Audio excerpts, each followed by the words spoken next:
ቬሎሲቲና ሴቶች በኢትዮጵያ የመጀመሪያው መደበኛ የከተማ አውቶቡስ አገልግሎት መስጠት የጀመረው አንበሳ የከተማ አውቶቡስ ሲሆን ዘመኑም 1937 ዓ.ም ነው። በአፄ ኃይለ ሥላሴ ባለቤትነት በአክሲዮን ኩባንያነት የተመሰረተው አንበሳ የከተማ አውቶቡስ በኢጣሊያ ወረራ ወቅት የመጡ የጭነት መኪኖችን በመጠቀም ነው። በኢትዮጵያ የከተማ አውቶቡስ አገልግሎት ከአዲስ አበባ በተጨማሪ በአስመራ፣ በድሬዳዋና በጅማ ከተማ የሚሰጥ የነበረ ሲሆን በአንበሳ አውቶቡስ እስካሁን ድረስ አገልግሎት እየተሰጠ ያለው ግን ከአዲስ አበባ በተጨማሪ በጅማ ከተማ ብቻ ነው። ይህንን ጉዳይ በመግቢያነት አነሳነው እንጂ የዛሬ ምልከታ ስለ አንበሳ አውቶቡስ ሳይሆን ስለ ቬሎሲቲ ባስ ጥቅምና የሴቶች ተሳትፎ ትንሽ ልናወጋችሁ ስለወደድን ነው።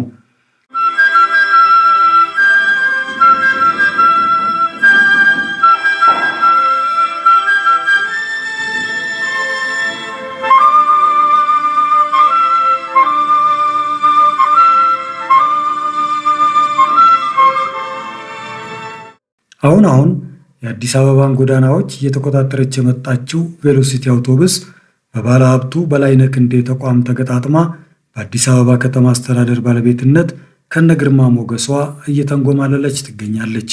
ይህችን ዘመናዊ አውቶቡስ 3 ነገሮች ተመራጭ አድርጓታል።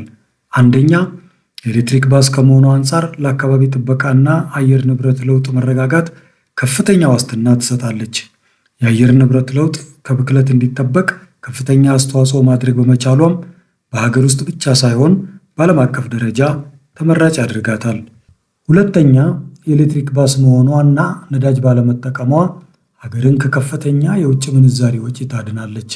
እናም ለጤና ጥበቃ አገልግሎት ከፍተኛ አዎንታዊ አስተዋጽኦ ከማድረግ ባሻገር ገንዘቡ ለሌላ ልማት መዋል በመቻሉ ለሀገር ልማት የራሷን አስተዋጽኦ ታደርጋለች።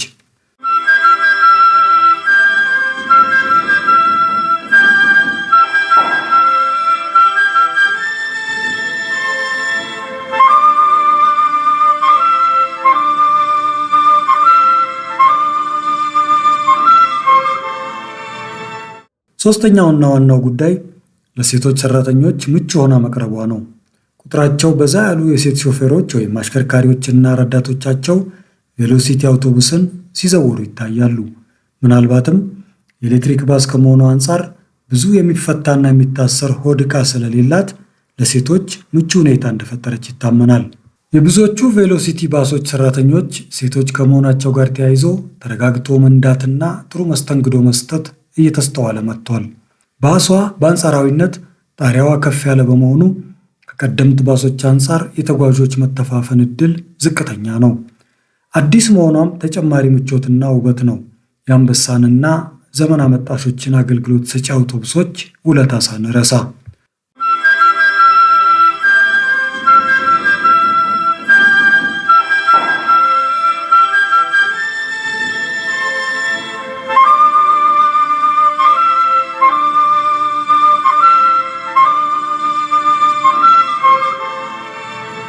ባጭሩ አዲስ አበባ ከተማን የምትመጥነው ቬሎሲቲ የከተማ አውቶቡስ ከመጓጓዣነት ምቹነት ባሻገር ለሴቶች የሥራ ተሳትፎ ከፍተኛ አስተዋጽኦ ማድረግ መቻሏን ታዝቤያለሁና እደጊ ተመንደጊ ብዬ ትዝብቴን እቋጫለሁ። ቸርን ሰንብት።